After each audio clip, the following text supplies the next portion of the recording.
Greetings and welcome back to Sophomore English in room 303. We are in the MyPerspectives volume unit 1. We're on page 2 and beyond.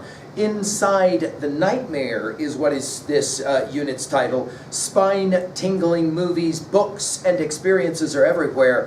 What draws us to explore and to enjoy frightening themes? Now that one is your question. Of course, you have this very strange image on page 2 that you can maybe respond to.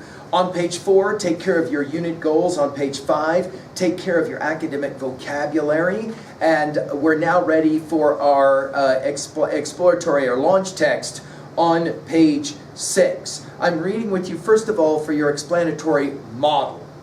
This selection is an example of an explanatory essay. In this example, the writer includes narrative or storytelling elements to help explain a topic. This is the type of writing you will develop in the performance-based assessment at the end of the unit. As you read, look at the way the writer includes both explanatory and narrative elements to convey ideas. What important details does the writer include to convey information in a vivid way?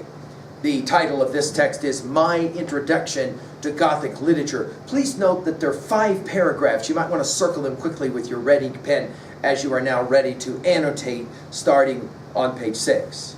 How does someone fall in love with a particular kind of writing or an author who has long departed this life? It's an interesting question. I'll pause. You can write off to the side. What is your favorite writer or author, and how did you grow to enjoy them? Because obviously there was a time in your life when you didn't know about them. What draws us to find in words the echoes of our own fears or longings? For those of us lucky enough to have a literary passion, the story of how we met our first love is probably just like tales of other first meetings, funny or quirky, full of accident and coincidence. My literary passion is Edgar Allan Poe, and I met him in print when I was 14 years old. Now, of course, we'll be working with Poe and his classics, the Fall, The House of Usher, as well as The Raven. It was just after a huge storm that had featured an alarmingly beautiful display of lightning and wind.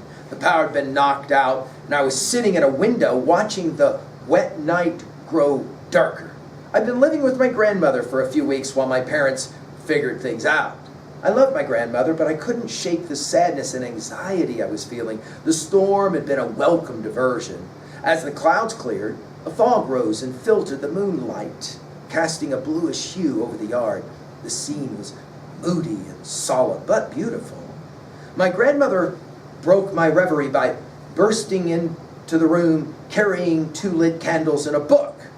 It'll take hours for the electric company to get all the way out here to fix the power, she said. Why don't you read? I'll go find some batteries for the flashlights.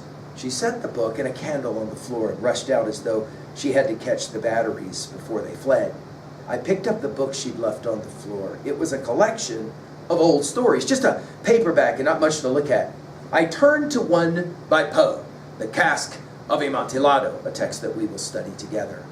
Set during the carnival season in an unnamed European city, the story features an unhinged narrator named Montesaro, who plots revenge on an acquaintance.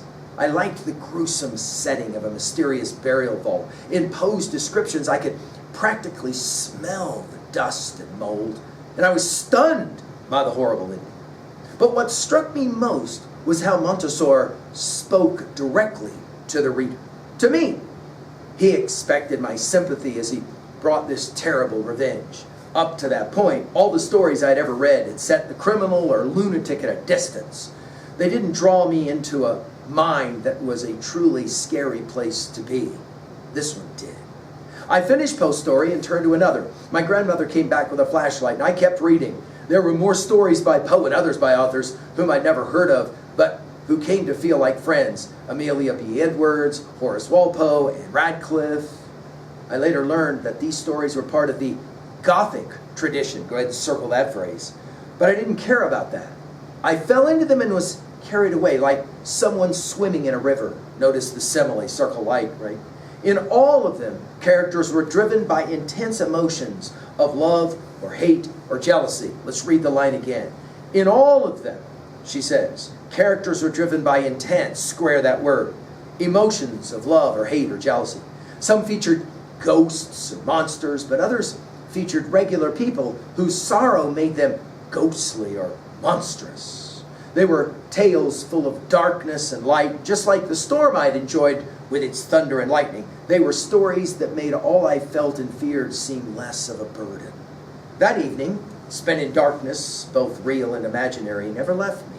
The stories helped me understand that life is not easy and people are complex, simultaneously strong and weak, wonderful and terrible. Though I could not articulate it then, I can now. The stories helped me see that life can be a mansion full of secrets and dark passages, but also of beauty and light. They helped me choose to embrace it all. After another week at my grandmother's, I went home, armed with stories to see me through whatever might come.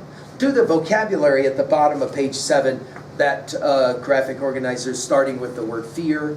Then on page 8, do a quick summary of what you just read. And then finally on page 9, I'd like for you to, in that prompt box, to think for a few minutes about this one. In what ways does transformation play a role in stories meant to scare us?